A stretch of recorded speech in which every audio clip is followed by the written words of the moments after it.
Hello everyone, welcome back to another video. This one, okay, I was like just trying to like pose for the thumbnail and my hair was all in my face. So if you can see it on the thumbnail, congratulations, you have great eyesight, but also I was going nuts. Almost dropped the stack, but it's fine. We didn't. This video is my 10 before the end. I'm filming it at the beginning of November, so I still have 2 months. I will definitely be reading 10 books in these next 2 months because I am not in school as of right now. I am still preparing to take a big test, but I have more time for reading, and so I'm definitely going to be getting through these 10. I will do this. I feel like I filmed this video sometimes and then I completely disregard it, but I'm feeling competitive this year, so I think I will get through them. And I'm setting myself up for success by starting out with my first 3 being the final 3 books in the Alcatraz versus the Evil Librarian series by Brandon Sanderson. This is a middle grade series, so these books are really fast reads. I also feel like I might be missing one. I think I'm missing one. I think there is another one after this that's like a Bastille book. So that one also probably is in this one. But I want to be better about finishing out series when I start them and not letting them just kind of last forever. It should not take me 2 years to read a middle grade series, essentially is what I'm saying here. But this series is so funny. It follows this kid named Alcatraz who has been raised in foster care, but he just breaks everything. He struggles staying with families because things just go wrong around him, and then he finds out that he is actually part of this family who has these talents that don't seem like talents, but they actually can be used in like very useful ways, like breaking things or being late or not being a good dancer, those types of things.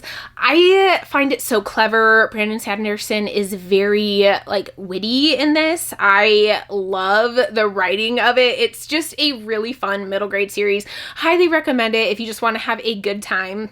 Don't take it too seriously. But I have books 3, 4, and 5 here.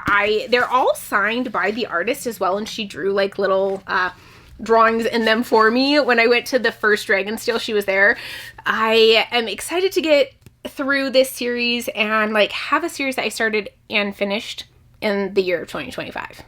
Next one's also Brandon Sanderson. I feel like just like get it out of the way because y'all know I have a problem and like half the books I read are by the same author, but it's Isles of the Emberdark. This was a Kickstarter. This is the Kickstarter version of it. I think it's really pretty. It's probably my least favorite of the Kickstarter versions though, but this one I think is going to have a connection to Six of the Dusk. I had a comment on my TBR where I put this one on there saying that actually Six of the Dusk is very much incorporated into this. I don't know exactly how much so, but I'm really looking forward to reading this one. I think this is the only Cosmere book that I have not read as of right now, so it will get me up to date, which I definitely need so I can continue into the Cosmere spoilers without having this book spoiled for me. This next one of my Patreons asked if I wanted to buddy read, and I do because I'm so excited for the sequel. That is The Will of the Many by James Islington. I have not read this book.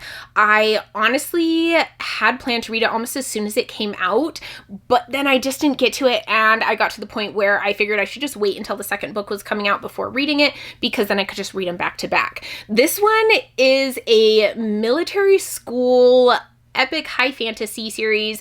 I think this is one that is definitely going to be one I will enjoy. From what I've heard, the writing, the tropes, the story just sounds perfect for me and my taste.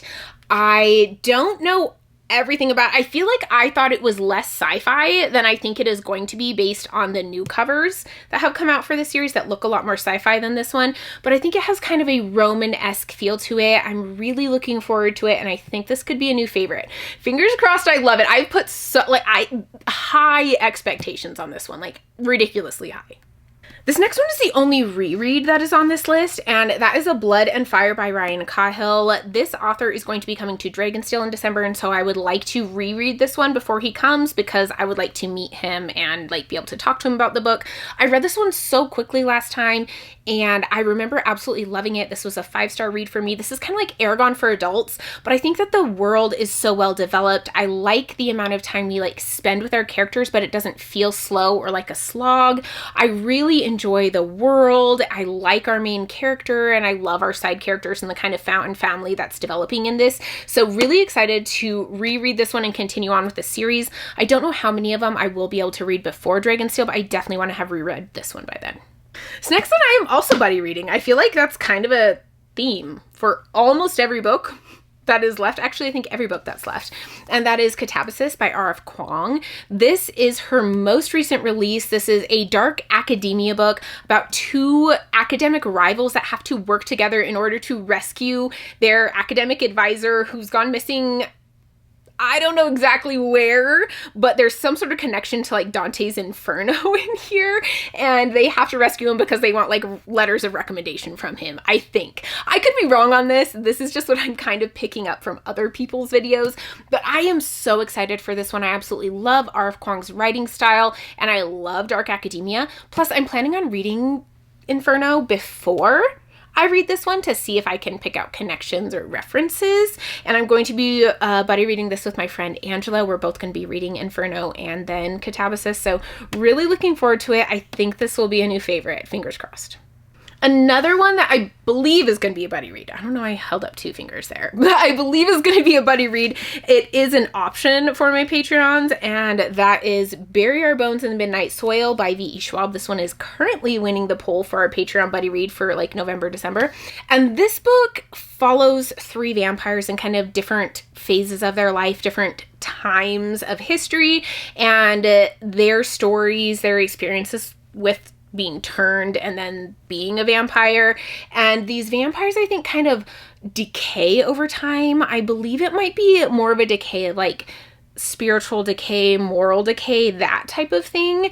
But it kind of looks at, you know, hunger and how that can have like the negative effects that it does in this book on these vampires. I am so excited for this one. I absolutely love V.E. Schwab's Addie LaRue, and I think this one might have kind of similar vibes because it has that historical aspect to it, plus it goes through a lot of time, kind of like Addie did. So really excited for this one. I hope I absolutely love it. This next one is the only one I've actually already started, and that is Alchemized by Senlin Yu. This is based on the fanfiction Manacled, which was set in the Harry Potter world, and it was a Hermione Draco romance. This has been obviously rewritten from that fanfic because you cannot publish fanfiction into a completely new world, but it kind of follows a similar storyline to Manacled. In this one, we have a woman who has woken up, and it's 14 months-ish after the end of a war that her side lost, and she is the only remaining member of kind of the high-ups of the losing side. Something has been done to her brain so that she cannot remember some things, and through magic they cannot view those memories of hers, and so they believe that these are important. For some reason, they have sent her to someone who is going to try to retrieve those memories from her mind. I am so far not really loving it, but I'm giving it a chance. It's 1,000 pages long though, so I'm not positive how far I'm going to push before I DNF, but this is a Patreon buddy read, so I do kind of want to finish it so I can actually have a discussion. I feel a lot worse about like DNFing books when they are Patreon buddy reads, but this is on the list. I definitely am going to give it a fair shot, and it will either be read or DNF'd before the end of the year. And the final book on this list is Silvercloak by L.K. Stephen. This one was a gift from one of my patrons, and I am so excited to buddy read it with her. We decided we're going to do it in December. Because, I don't know, just like gives December vibes, right? I think it's this blue. I really think it's the blue combo with the white. It gives like snow, like polar feels to it. But this one, we're set in a world where our main character's family was killed by the people who are now taken over and are like in political power, and she joins this academy to learn to be this magical warrior because she wants to take them out and get revenge. But in this world, magic kind of takes from you, right? If you want to use magic, it's going to take something from you in return. I'm very intrigued by this one. I think this could be one that I absolutely love. I've heard really good things about it from people who have read it. I haven't like listened to in-depth reviews of it because I don't want any spoilers, but people are saying that this is really good and this is an awesome start to a new fantasy series. So really looking forward to this. Thank you so much, Adrian. I can't wait to jump into this one. So those are the 10 books that I am going to be reading before the end of this year. Let me know if you've read any of them. Let me know which ones you are most excited to hear my thoughts on. Let me know if you think I'm actually going to do it. I don't think I've ever completed my 10 before the end, or even like my fall TBR, end of year TBR, whatever you want to call it. I really don't think I've ever completed that. So keep that in mind when you are guessing whether I'll complete them or not. But I think I will this year. I'm feeling extra competitive. I'm done with school. I have more time to read.